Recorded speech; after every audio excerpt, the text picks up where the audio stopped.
I don't care if they come back or not. If they don't come back, I'm fine. And remember, their promise was that they were going to open the Hormuz Strait. They didn't do it. Trump analalamika kwamba Iran walisema wataifungua Strait of Hormuz lakini hawajaifungua.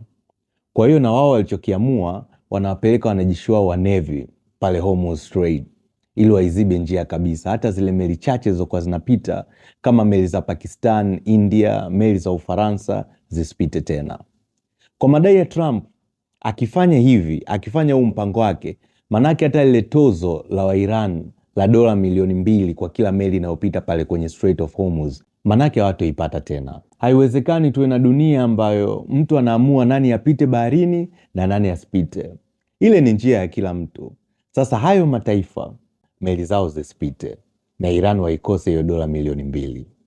Trump anataka kufanya hivi ili kuongeza pressure kwa wa Iran wafikie makubaliano kwa haraka. Hii vita inawaumiza sana wa Marekani kiuchumi kuliko ambavyo inawaumiza wa Iran. Na Iran na wao wanalijua hili. Ndio maana hawana haraka ya kuimaliza hii vita.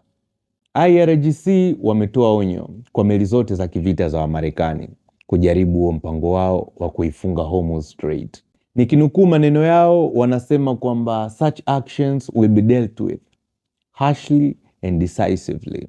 Hatua kama hizo zitachukuliwa kwa ukali na kwa uamuzi thabiti, na makubaliano ya ceasefire mtakuwa mmeyavunja.